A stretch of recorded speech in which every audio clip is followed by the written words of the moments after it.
Magandang araw mga bata! Nandito tayo para sa GMR 4, baitang 4, unang linggo at unang markahan.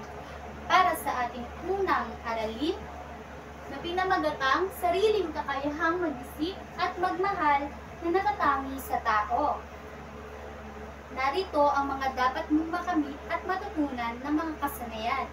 Una, na isasabuhay ang pagpapahalaga sa sarili sa pamamagitan ng pagbibigay halaga sa mga sariling kakayahan na wala sa ibang nilalang, halimbawa ng ating damdamin. Sa ilalim nito, na ilalarawan ng mga katangian ng tao na nagpapabukod tangi sa kanya sa ibang nilalang.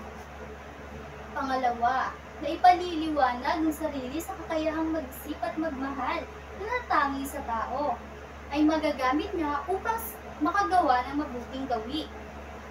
Pangatlo, nakakapag-angkop ng mga kilos na nagpapakita ng kakayahang mag-isip at magmahal ng tao bilang bahagi ng kanyang pagkabukod tangi.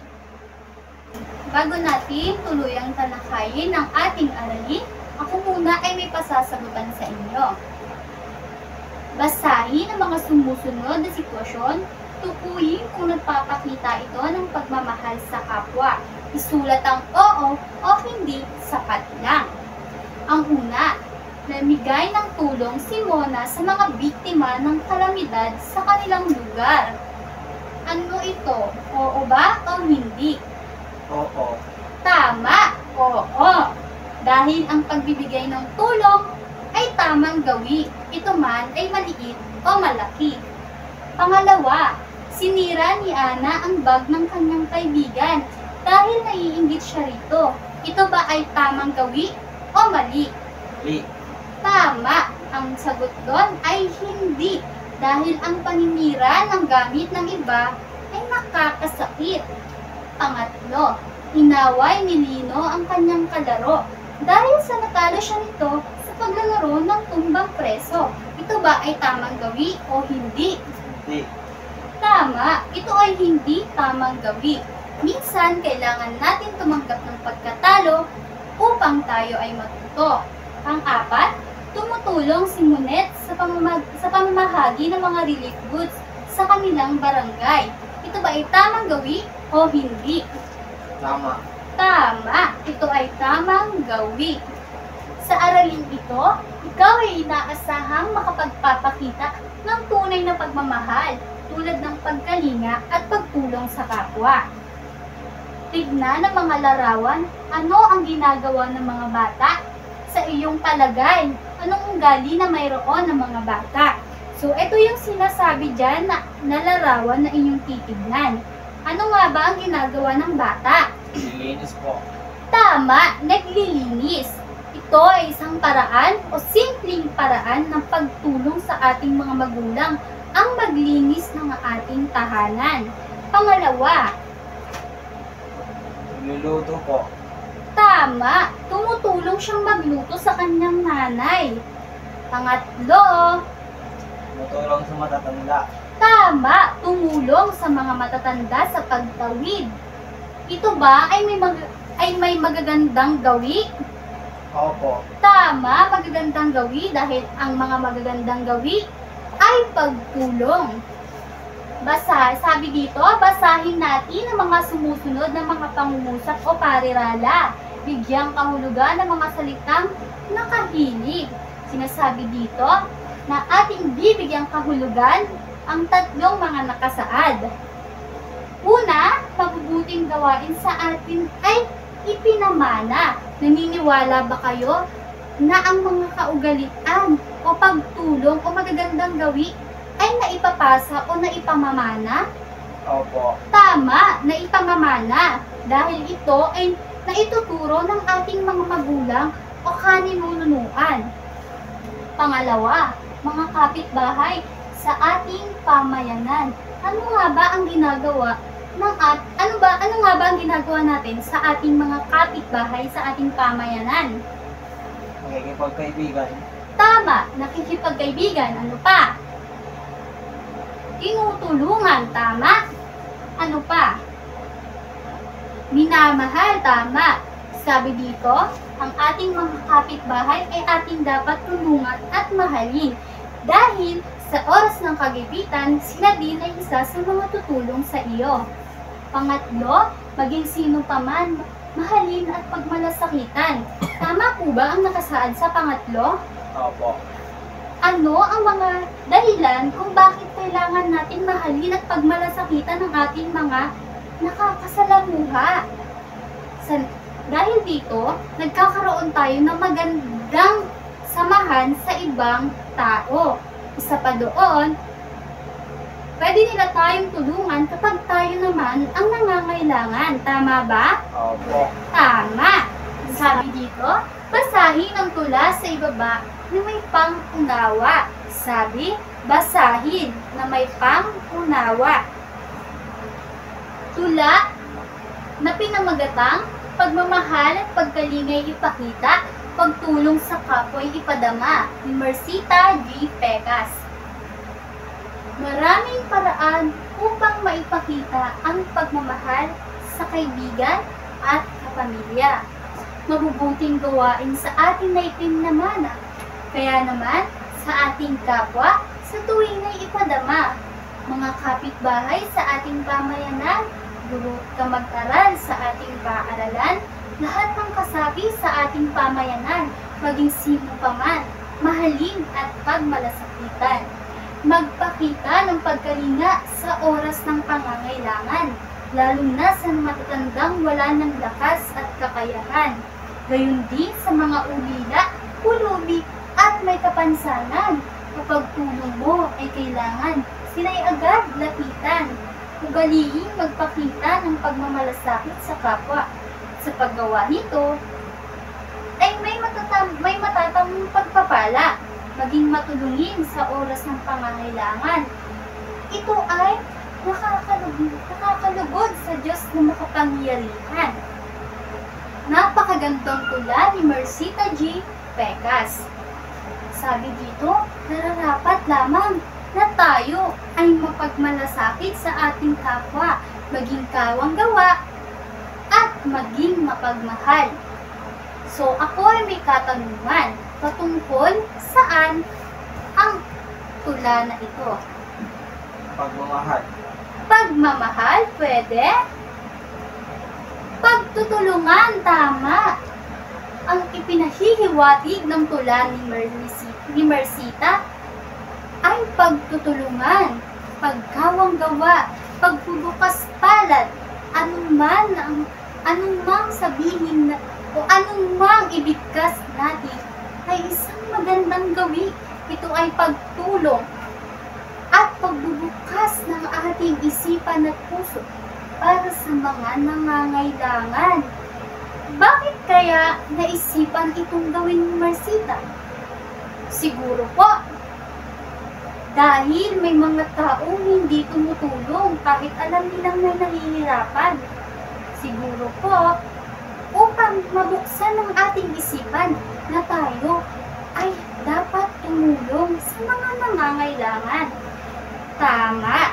Yun ang mga gustong ipahiwatig ni Mercita G. Pecas, na tayo ay dapat tumulong sa ating kapwa, maging sino man o anuman ang kanilang kalagayan. Maliit man o malaki, dapat tayo ay nagtutulungan. So sinasabi dito, marapat lamang na tayo ay magtulungan, magpakita ng malasakit at pagkalinga sa ating kapwa. Na parang tayo ay iisa lamang pamilya o mag-anak na nagmamahalan at may malasakit sa bawat isa. Namamalas din ang pagkalinga, pagtutulungan at pagdadamayan lalo na sa panahon ng kagipitan o sa pagharap sa mga suliranin. Katulad na lamang ng larawang ito. Nakikita nyo sa larawang ito, sarit-saring disaster o kalamidad ang dumating, ngunit nandyan pa rin ang pagtutulungan. Kaya kilala ang mga Pilipino sa bayanihan. Dahil ang bayanihan ay pagtulong ng bawat isa sa mga nangangailangan. Naaalala niyo ba O nalaman nyo na ba na dati, kaya kasama na sa culture natin ang bayanihan dati. Dahil dati may bahay na kubo na kapag gustong lumipat ng may-ari, ay bubuhatin ito ng mga kapitbahay at tutulungang makalipat. Doon nagsimula ang salitang bayanihan. So, ayun. Sa pagharap sa mga suliraning o problema, kailangan natin ng isa't isa. Walang mabubuhay para sa sarili lamang. Kailangan natin ng tulong ng bawat isa. Ito ay isang pangunahing dahilan kung bakit tayo nabubuhay, ay para maglingkod sa ating pamilya, kapwa at lalong-lalo na sa Diyos. Dahil ang gusto ng Diyos, nagtutulungan, nagmamahalan, nagbubukas ng isipan upang tayo ay may pagkakaisa. Dahil sabi nga nila, walang mabubuhay na para sa sarili lamang. Lahat tayo ay may purpose. Lahat tayo ay dapat kumikilos. Kaya sinasabi nila na walang nabubuhay sa sarili lamang. Dahil kahit anong mangyari, ay kailangan natin ang bawat isa, lalo na sa mga kalamidad. So, ayun, may ipapakita lang ako sa inyong larawan na dapat ninyong malaman. Ito ang helpful. So, dito pa lang nakikita na natin na dapat bata pa lamang ay nagtutulungan at nagkakawang gawa. Ang basic example lamang nito ay itong pagtulong niya sa kaklase niyang nabibigatan sa mga libro at ang pagtulong niya sa batang nadapa. So, isa yan sa mga dahilan kung bakit dapat tayong matuto. Dahil alam natin na hindi lang tayo, hindi lang sarili natin, hindi lang pamilya natin ang may kailangan sa atin, kundi ibang tao rin. Sa kabila ng nararanasan nating mga kahirapan, tayo ay pinasisigla na gumawa ng mabubuting gawi. Naalala nyo ba nung pandemic, nagkaroon tayo ng food pantry or yung sinatawag ng community pantry. So, ayun.